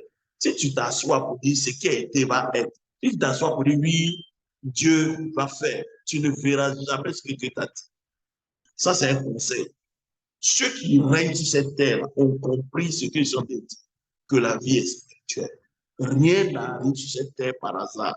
Le monde dans lequel nous sommes, la Bible dit dans Galates chapitre 4, je vais te lire ça, Galates chapitre 4. Et Seigneur, dis Seigneur, il faut nous aider. Galates 1, Galates 1, verset 4. Galates, je te trouve. Galates 4. Il quoi? Oh, que Dieu nous aide. Frère, dis à ton frère, il faut te réveiller. Ah, il faut qu'on se réveille. Oh, c'est Galates 1. Galates 1. Je ne me rappelle plus. Où il dit le monde entier chie, c'est un sous la puissance du malin.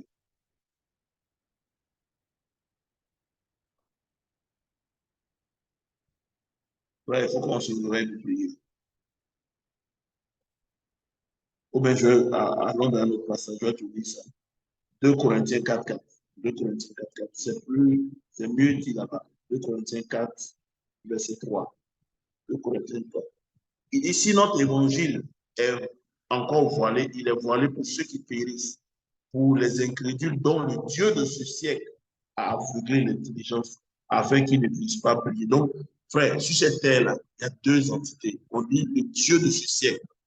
Quand on parle de Dieu de ce siècle-là, on parle d'un système qui est en opposition à ce que Dieu a établi. Donc, sur cette terre-là, Dieu n'est pas le seul acteur. Voilà pourquoi on ne doit pas s'asseoir et puis regarder les choses. Non.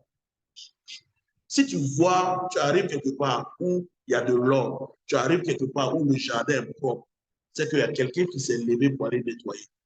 Parce que sur cette terre, dès que quelqu'un ne. Dès qu'il y a un lieu où il n'y a pas l'action de l'homme, les mauvaises poussent. Est-ce que vous avez déjà remarqué ça? Si par exemple tu achètes une maison où il y a un jardin et que chaque mois tu ne fais pas entretenir le jardin, fais un mois, 2 mois, quand tu reviens, tout a poussé. C'est le monde dans lequel nous sommes. C'est un monde qui est déchu. C'est un monde où règne la méchanceté. C'est un monde où, même si Dieu veut, il y a des choses qui ne vont pas se faire parce que le bail de cette terre a été donné à Adam et Adam a produit ça. Et comme Dieu est respectueux, au bout, je vous ai dit, Dieu est un Dieu délicat. Comme Dieu est respectueux, il respecte le bail que Satan a, même si Satan est vécu. Tant que le bail n'est pas encore expiré, Dieu ne peut pas venir l'enlever sur la terre. Regardez comment Dieu est légaliste.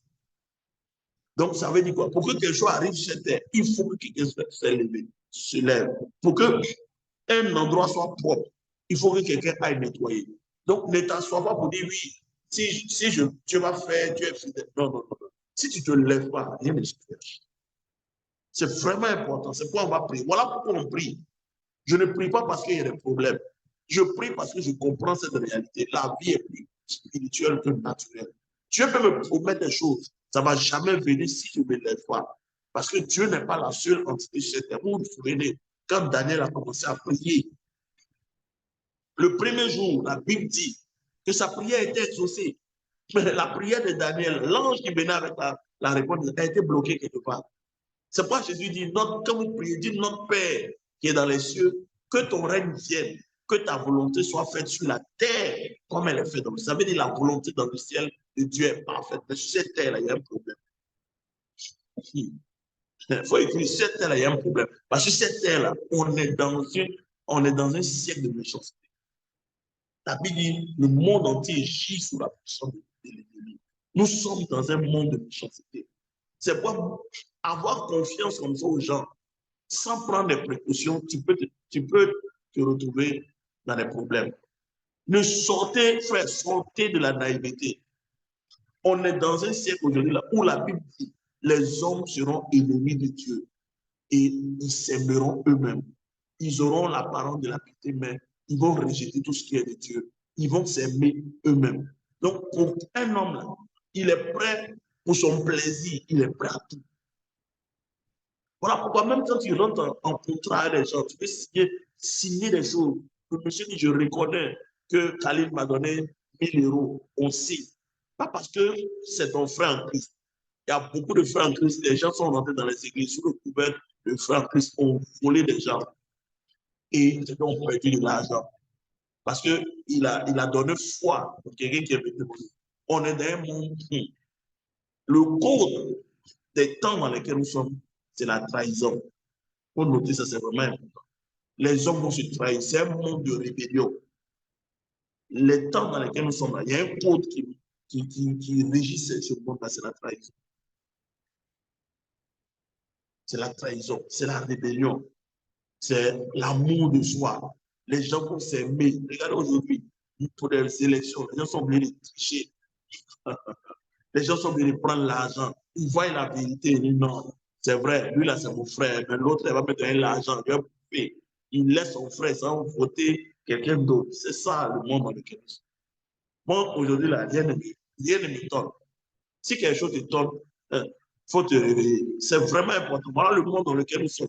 Voilà pourquoi Dieu nous appelle à prier. Voilà pourquoi on prie. Je ne prie pas parce que forcément j'ai des problèmes. Je ne prie pas forcément. Je prie parce que je sais dans quel monde nous sommes. Même si Dieu me promet des choses, ça peut ne pas venir. Parce que nous sommes dans un monde de méchanceté. Nous sommes dans un monde qui est bizarre, où on appelle le bien mal et le mal bien. Le monde est mélangé. Si tu ne pries pas pour que Dieu te fasse un chemin, tu seras étonné. Et que Dieu soit là, what will be. C'est faux. Si Dieu a dit, ça va arriver. C'est faux. Il y a beaucoup de gens, Dieu a dit, ils sont au cimetière, ils sont morts sans avoir vu ce que Dieu leur a dit. Voilà pourquoi on doit se lever dans la prière et se battre. La saison dans laquelle nous sommes est une saison qui appartient aux guerriers, aux combattants. Parce que la Bible n'est pas seulement un livre de bergerie, c'est un livre aussi militaire. Voilà pourquoi dans ces temps de la fin, ce que Dieu est en train de faire, il est en train de lever une armée.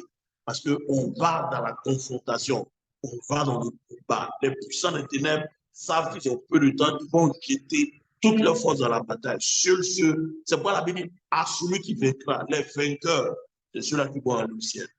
Pas les chrétiens, les vainqueurs. Mais pour être vainqueur, il faut combattre. Donc, la Bible est en train de nous dire par ricochet que les temps dans lesquels nous sommes en train d'aller, ça serait une confrontation en puissance. Voilà pourquoi tu dois élever ton niveau de tel. Tu dois élever ta sacrificature. On doit élever notre. Et dans ces temps-là, il y a une paresse pas possible. Les temps sont lourds, il y a une lourdeur, il y a la distraction, frère, je vous assure. Satan fait tout pour ne même pas que tu pries une seule journée. Tu es sur ton portable comme ça, en train de faire des choses. Mais l'idée même de prier ne vient pas. Pourquoi? Parce qu'il sait que si tu ta vie de prière, tu ta vie. Je vous ai dit, un homme qui prie finira par vivre dans la sécurité. Mais un homme qui ne prie pas, il va abandonner même le Seigneur. Voilà pourquoi nous voulons prier. Voilà pourquoi Dieu nous a mis à cœur d'établir l'école de l'esprit pour que nous puissions comprendre ces choses-là. Et à l'école de l'esprit, je vous dis, soyez courageux. Amen. Parce que quand on dit école de l'esprit, il faut que vous soyez courageux.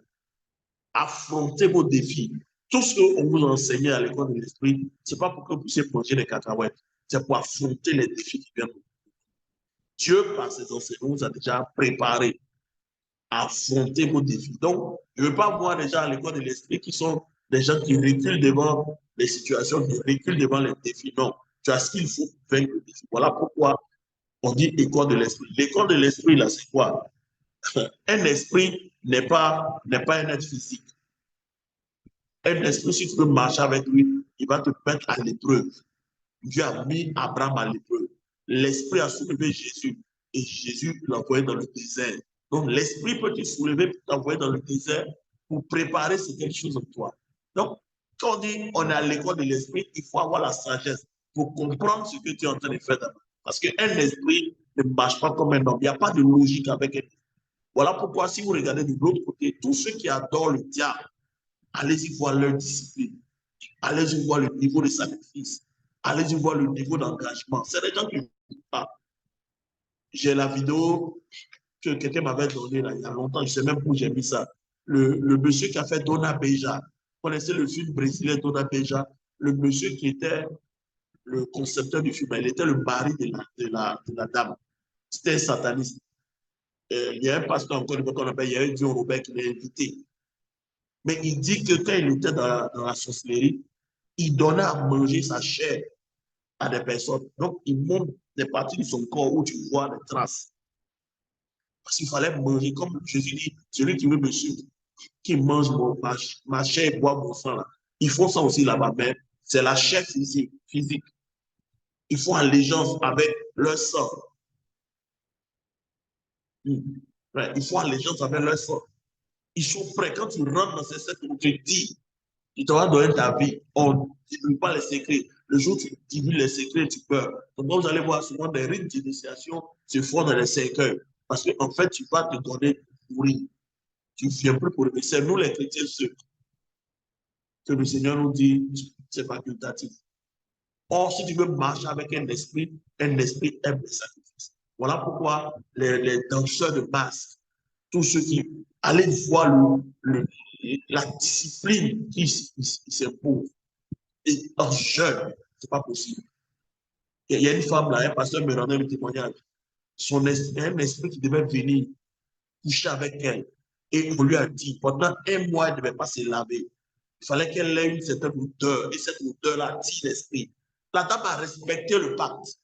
Et l'esprit est venu. Il y a des gens qui vont dans les cimetières coucher avec des cadavres pour avoir une gloire éphémère. Et nous qui sommes chrétiens, on veut la gloire de Dieu, on veut la puissance de Dieu. On n'est pas prêt. Regardez les musulmans, ils peuvent mettre un bombe sur lui. Il s'explose pour Allah. Mais quand on dit aux chrétiens, payons le prix, on ne peut pas payer le prix. Or, Jésus dit, celui qui aime le monde et sa convoitise passera. Il dit, tous les plaisirs sont différents. Le vrai problème de tous les chrétiens, c'est un problème d'engagement. On n'est pas engagé vis-à-vis de Jésus. Voilà pourquoi nos vies sont telles. Nos vies n'ont pas de puissance, nos vies n'ont pas de témoignage. C'est la même outil. Or, à l'école de l'esprit, ce qu'on nous a enseigné ici par l'esprit, un esprit aime le sacrifice. Un esprit qui t'attire, il va te dépouiller. Ça va te faire mal, mais c'est son chemin. À la fin, tu vas arriver. Si Jésus, notre maître, l'esprit l'a conduit dans le désert pour être tenté, c'est pas toi et moi. Jésus a prié 3 fois. Il dit, cette couple-là, Dieu dit, c'est le chemin que tu as passé là. Donc, c'est ça qu'on appelle l'école de l'esprit. Il faut bien comprendre dans quoi tu t'es engagé dans l'école de l'esprit. C'est une formation militaire. Nous sommes ici des militaires. C'est une élite. C'est une armée. On ne recule pas en fond. Qu'importe ce que le diable fait, on n'est pas intimidé. On avance parce qu'on sait qu'au finish, la victoire nous appartient. Parce qu'il y a des choses que Dieu veut enlever en nous. Et seul le feu peut faire sortir ça. C'est le feu qui révèle la saleté sur moi.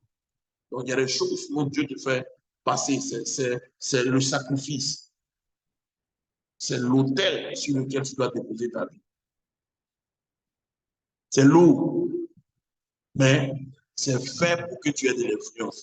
Regardez les pasteurs qui ont de l'influence sur certains pays, sur certains pays. Ils n'ont qu'à vous dire leur type de sacrifice, ce que l'esprit leur demande. Tu ne peux pas. Parce que, frère, ils sont dans le Satan. Satan est quête. Imagine, un gars comme Mohamed Sanogo, qui a du monde qui le suit. Imagine, frère. Imagine comment le diable cherche à le descendre, met des scandales sur lui. Donc, s'il n'a pas une discipline, il est mort. Frère, il te dit, s'il n'a pas une discipline, il est mort. Tu vas voir dans les journaux, ah, tel homme de Dieu a fait ça. Donc, frère, ça demande beaucoup d'efforts. C'est pas la Bible dit, nous sommes des soldats. Et souvent, dans l'armée, le type de formation détermine ton rang. Les policiers ne sont pas entraînés de la même manière que les soldats. Les commandos ne sont pas gérés de la même manière que les militaires. Et même dans l'armée, il y a des élites, il y a des forces spéciales. Quand tu regardes, tu vois leur entraînement, tu dis waouh! On les met dans des conditions extrêmes parce que sur le terrain, il y a des conditions extrêmes. Maintenant, nous, on dit on est soldats de Jésus. Dieu ne peut pas nous mettre dans des conditions extrêmes. On ne veut pas enfuir. Ce soir, on va prier. Lève la main pour dire Seigneur, j'ai compris que Satan est un menteur. La vie est plus spirituelle.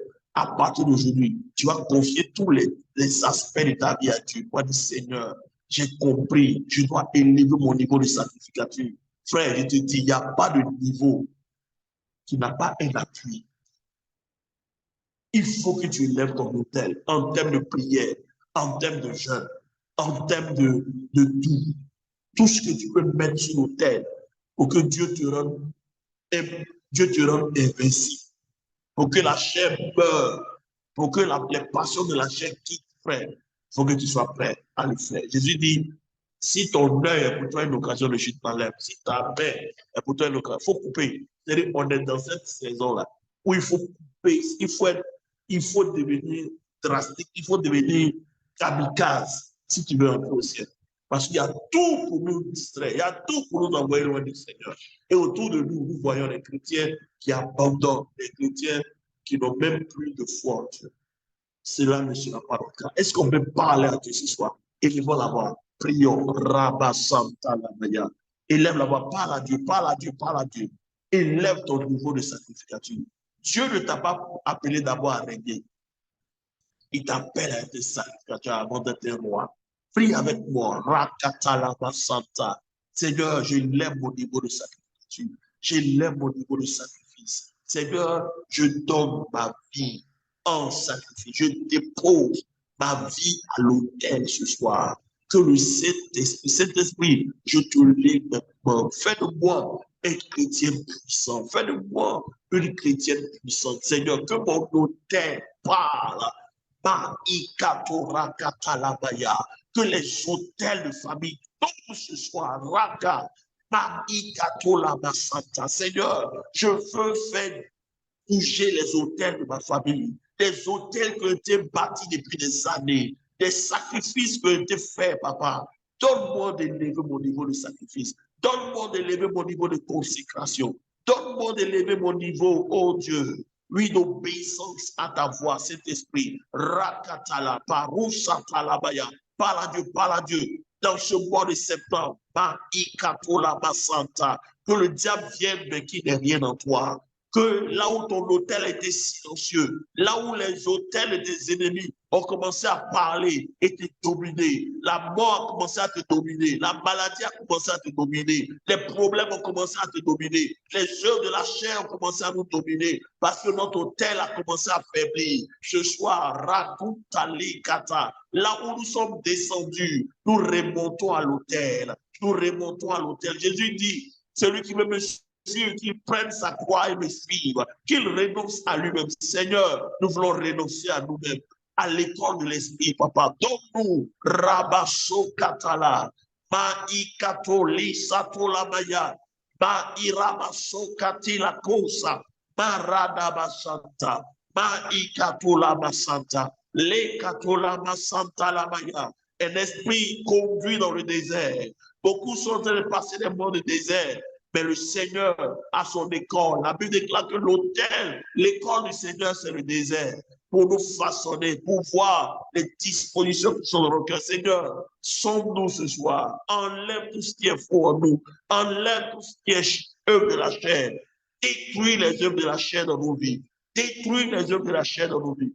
Que la chair n'ait plus de priorité. Que la chair ne puisse plus avoir la force sur nous, de nous dominer, de nous malmener au nom de Jésus. Prie, prie, parle à Dieu, parle au Saint-Esprit. Dis, Saint-Esprit, me voici. Je te lis mes membres, je te lis ma vie. Fais de ma vie ce que tu veux. Je veux devenir un autel. Je veux devenir un sacrificateur, une sacrificatrice qui comprend les choses spirituelles, qui élève son niveau dans le spirituel. Papa, je prie dans ce mois de septembre, tout ce qui a été fait dans le couvent de la sorcellerie, dans les visites, contre notre vie de prière, contre nos foyers, contre notre corps, tout ce que Satan a planifié pour nous atteindre sur le plan physique, tout ce qui a été fait dans le spirituel pour éteindre ta vie de prière, pour éteindre ta vie de consécration, pour te distraire, pour te décourager, pour t'abattre. Au travers des circonstances ce soir, nous élevons la voix et nous prions. Rakata la basanta. Toute situation qui est devant toi,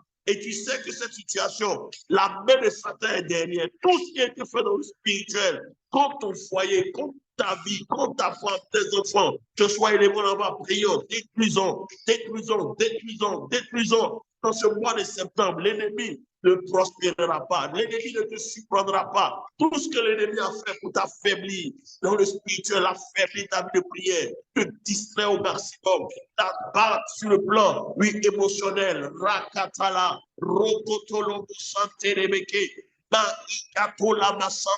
toute lourdeur qui était libérée sur ta vie de prière, raconte Santa, tout ce qui fait qu'aujourd'hui tu ne ressens plus la présence de Dieu, tu n'arrives même plus à prier, tes idées dispersées, tu es dispersé. Ce soir, je prie pour toi, raconte que Dieu te restaure. Saint-Esprit, restaure nos vies, restaure, restaure, restaure l'huile dans nos lampes, restaure notre courage, restaure la flamme, que le feu ne se teigne point, l'amour de la sainteté, l'amour, oh Dieu, des choses de Dieu, l'amour des choses de l'esprit, papa, que là où nous sommes tombés, nous nous relevons ce soir.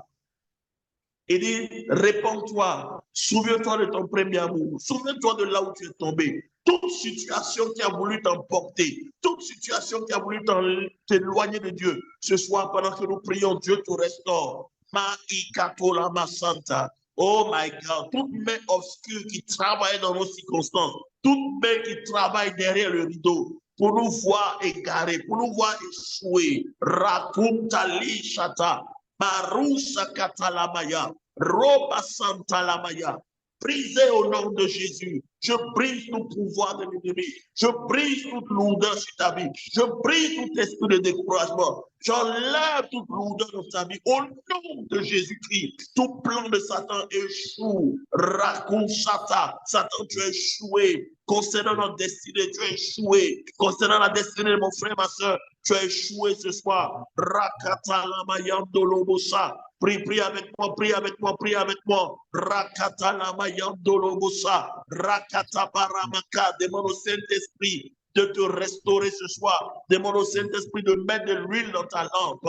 Dieu, au Saint-Esprit, tu as compris que la vie est spirituelle, que tu prends ta place dans l'invisible. Tu domines dans l'invisible de ta maison, dans l'invisible de ta famille. Tout ce qui a triomphé de toi, tu prends ta position, tu reprends tes possessions, tu reprends ta position, tu prends ta position au nom de Jésus-Christ. Rakatalamaya, Rokotolobo Santé, Maïkatolama Santa, prie avec moi. Dis Saint-Esprit, restaure-moi toutes les positions que j'ai perdues, tous les combats que j'ai perdus dans le monde des esprits qui ont eu un impact dans mon physique. Ce soir, je me tiens dans la parole de Dieu. Par le sang de Jésus, je récupère mes possessions. Je reprends ma place. Je reprends ma place. Je reprends ma place. Tout ce que j'ai perdu, je les retrouve. Tu as dit à David, monte, poursuis et tu vas récupérer. Et il dit, tu vas récupérer tout. Déclare ce soir tout ce qui a été volé dans ta vie. Tout ce que l'ennemi a volé dans ta maison, dans ton foyer, dans ta vie, tu récupères tout ce qui t'a été volé au nom de Jésus-Christ. Rakata la maya, prie. Tout vent qui s'est levé, tout vent contraire qui s'est levé, ne regarde pas aux vagues, ne regarde pas aux circonstances. Il y a une main obscure qui a levé la mer. Ce vent-là, commence à parler à ce vent. Commence à parler à ce vent. Ce vent se tait. Silence. Nous déclarons silence. Maïko Shata. Marakou Saterebeke. Tout ce qui manipule nos circonstances, toute main invisible qui manipule les circonstances, de frères et de sœurs de l'école de l'esprit, qu'il faut qu'ils n'arrivent plus à se connecter, qu'il faut qu'ils sont dispersés ce soir. Je parle à ce vent. Je parle à ce vent. Je parle à ce vent. Quitte leur vie au nom de Jésus-Christ. Tout vent contraire est brisé maintenant. Je te commande, vent. Rabasso kate. Maikato lama santa. Lekalamayando robo santa. Parakata, vent de maladie, vent de problème, vent de défi. Je te commande, va dans les abîmes. Au nom de Jésus, je parle à cette main. Je t'abats ce soir. Là où il y a la confusion, je mets l'ordre ce soir. Là où il y a les vagues, je commande au vent de se taire. Je commande à la mer de se calmer. Je commande à toute situation de fléchir les genoux. Au nom de Jésus, soyez restaurés au nom de Jésus-Christ. Rabba Santa Lamaya, Satan, enlève ta main dans cette école de l'esprit, enlève ta main dans la vie des frères, enlève ta main dans la vie des sœurs. Toute situation difficile, nous commandons la restauration, nous commandons la guérison, commandons la restauration, que nos ennemis, vos ennemis soient confus au nom de Jésus. Merci, Papa, pour la victoire que tu accordes à tes enfants ce soir. L'ennemi ne te surprendra pas. L'ennemi ne t'engloutira pas. Il dit, si tu passes par le feu ne va pas te brûler. Si tu passes par les eaux, tu ne vas pas te noyer. Je déclare, racontale kato, je m'accorde avec toi ce soir et je commande la victoire. La victoire. Nous détruisons dans le monde des esprits tout ce qui a été fait dans le monde surnaturel. Tout ce qui tire ses ficelles, toute situation physique dans ta vie, qui a des tentacules dans le monde invisible, nous coupons maintenant ces tentacules, nous brisons ces tentacules, nous brisons les esprits qui agitent le vent, qui agitent la mer, qui agitent la tempête. Nous vous parlons maintenant par la puissance du nom de Jésus. Rakantolobosa, lekatolamasa. Recevez le jugement de l'Éternel. Recevez le jugement de l'Éternel. Toute situation qui a été orchestrée dans le monde des esprits. Rakatalabaya. Dans Josué le chapitre 6, Dieu dit, vois, je te livre aujourd'hui le roi de Jéricho et ses vaillants hommes. Nous commandons ce soir tous les rois de Jéricho, tous les vaillants hommes de la maison de notre père et de notre mère qui travaillent dans l'invisible. Nous vous commandons ce soir. Nous déclarons que vous êtes sous notre pouvoir. Nous commandons ce soir que vous êtes sous nos pieds. Tombez sous notre pouvoir. Tombez sous notre pouvoir. Tombez sous notre pouvoir. Tombez sous notre pouvoir. Tombez au de Jésus, Rakusata, Rakatalabaya, et nous récupérons tout ce qui a été volé. Dans ce mois de septembre, je récupère tout ce qui a été volé dans ma vie, dans ma santé, dans mon foyer, dans ma famille. Au nom de Jésus, récupère, et tout ce que tu dois mettre au monde, tout ce qui doit sortir de toi. Dans ce mois de septembre, nous appelons l'accouchement. Nous appelons l'accouchement. Il n'y aura pas de fausse couche. Il n'y aura pas de césarienne. Au nom de Jésus, tu accoucheras ton miracle. Ton miracle sera manifeste au nom de Jésus. Le temps où Élisabeth devait accoucher arriva. Où nous prions, Papa, pour les 3 mois. Nous déclarons comme Obed-Edom, tu as béni sa maison. Et en 3 mois, la Bible déclare que la bénédiction s'est étendue sur toute la famille d'Obed-Edom. Je déclare ce soir la bénédiction.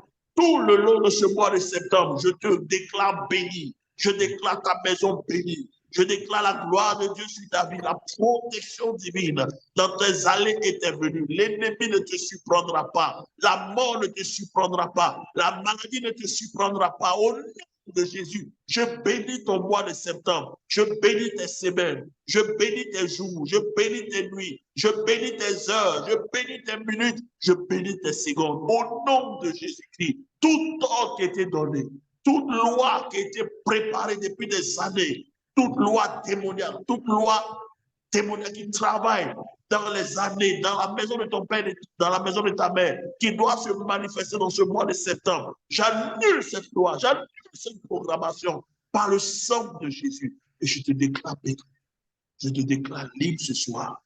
Va et prospère. Que ce mois de septembre t'apporte la vie. Que ce mois de septembre t'apporte la paix. Que ce mois de septembre, la Bible dit, pour nous se lèvera le soleil de justice. Et la guérison sera sur cette terre.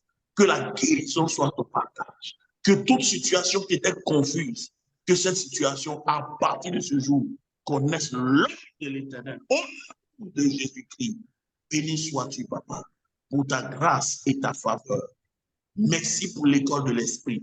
Merci parce que, papa, tu as commencé et tu achèveras. Tous ceux qui sont découragés, tous ceux qui ne se connaissent plus, nous prions pour ces personnes.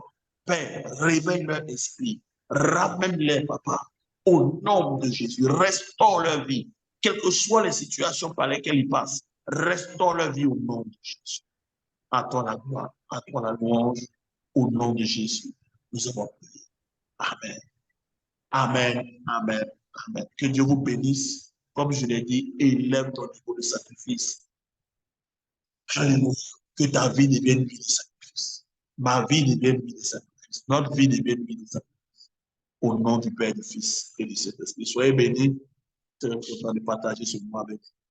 Shalom à vous. Bonne soirée. Et on se retrouve dans ce mois de septembre. Nous allons beaucoup prier. Nous allons vraiment beaucoup prier. Je vais aborder des thèmes qu'on puisse prier, parce que je sens qu'il faut qu'on prie. Il faut qu'on prie. Alléluia. La victoire nous appartient, mais il faut qu'on élève encore notre niveau de prière. Donc, lundi prochain, ce sera pour un autre niveau de prière. Peu de paroles, beaucoup de prières pour nous préparer à entrer dans ces 3 derniers mois de l'année. On va entrer en force et en puissance. La Bible dit la main des Zorobabel a commencé, la main achèvera. Je déclare que ta main a commencé 2023, ta main achèvera 2023 dans la grâce, dans la santé, dans la victoire totale au nom de Jésus. Soyez bénis, shalom à vous, shalom. Et on se voit lundi prochain. Taguez tous ceux qui ne venaient plus, essayez de rentrer en contact avec eux, essayez de les remotiver. Je ne sais pas. Tout ce que Dieu fait est bon. Amen. Mais Dieu a voulu que vous, ce soir, vous êtes 6. Vous avez reçu cet enseignement. Allez et mettez en pratique et que la victoire soit votre partage et que le témoignage afflue de partout au nom de Jésus. Amen. Shalom.